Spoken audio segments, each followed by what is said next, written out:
Igitabo cy'Intangiriro umutwe wa 45. Yozefu abibwira. Nuko Yozefu ananirwa kwitsinda imbere y'abo bari kumwe bose, arangurura ijwi ati, nimusohore abantu bose bambise. Nuko ntihagira usigara iruhande rwe igihe Yozefu yibwiraga bene se. Maze araboroga arira, nuko Abanyamisiri baramwumva ndetse n'abo mu ngoro ya Farawo. Yozefu abwira bene se ati, ndi Yozefu, data aracyariho?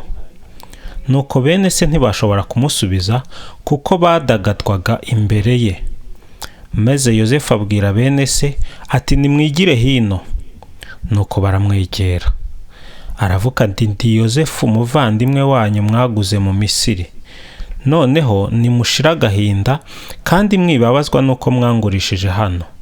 Ni Imana yanyohereje imbere yanyu kugira ngo ndamire ubuzima bwanyu.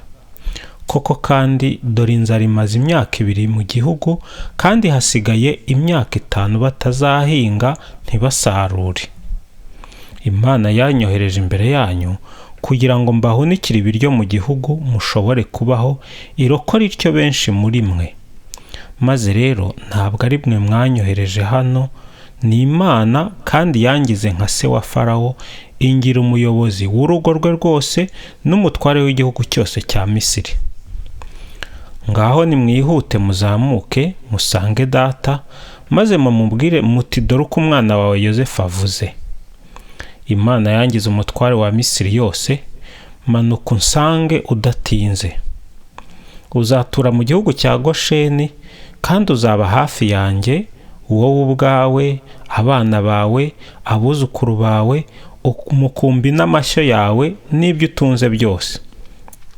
Niho nzaguteganyiriza ibizagutunga, byatuma udakena wowe n'urugo rwawe n'abawe bose, kuko inzara ishigaje imyaka 5. Namwe murareba, kandi na mwene mama Benyamini arirebera ko ari jyewe ubwanjye ubibwirira. Muzabwire data ikuzo ryose mfite mu Misiri nibwo byo mwabonye byose, kandi muzihutire kumanukana data hano.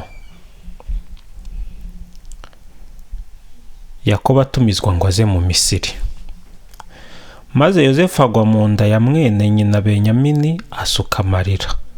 Benyamini nawe ararira, bahoberana. Ahoberana na bene se arira, hanyuma bene se baganira nawe. Inkuru igera mu ngoro ya Farawo ngo bene se wa Yozefu baje, nuko Farawo n'abagaba be babyakira neza. Farawo abwira Yozefu ati, bwira be muvindimwe uti, nimugenze mutya, nimwihutisha indogobe zanyu musubire mu gihugu cya Kanahani, muzagarukane na so n'umuryango wanyu, maze munsange. Nzabaha ameza mu masambu yo mu Misiri, maze muzatungwe n'ibyiza by'igihugu. Naho wowe ubategeke uti, dore uko muzabigenza. Muzajyana amagare yo mu Misiri kugira ngo abahekere abana n'abagore na so, hanyuma muze. Ntimuzicuze ibyo muzasiga, kuko ibyiza byose byo mu Misiri bizaba ari ibyanyu. Bene Israheli babigenza batyo. Yozefu abaha amagare, abahambirira n'impamba uko Farawo yabitegetse. Aha buri muntu muri bo umwenda w'umurimbo, naho Benyamini amuha amasikeli ya feza 300 n'imyenda 5 y'umurimbo. Na se amwoherereza indogobe 10 zikoreye ibyiza byo mu Misiri, hamwe n'indogobe 10 z'ingore bari bakoreye ingano n'imigati n'impamba yari yageneye se. Nuko asezera kuri bene se, ariko abanje kubihanangiriza ati, muramenye ntimutonganire mu nzira. Nuko bava mu Misiri bagera mu gihugu cya Kanahani kwa se Yakobo. Baramubwira bati, Yozefu aracyariho, ndetse ni nawe mutware wa Misiri yose. Maze ariko umutima wa Yakobo urakakara, ntiyabemera. Nyamara bamaze gusubira mu magambo yose Yozefu yari yababwiye, amaze no kubona amagare Yozefu yari yamwoherereje kugira ngo amuzane, Yakobo arahembuka. Nuko Isiraheli aravuga ati, nimurekeraho. Noneho nemeye ko Yozefu umwana wanjye akiriho, reka njye kumureba ntarapfa.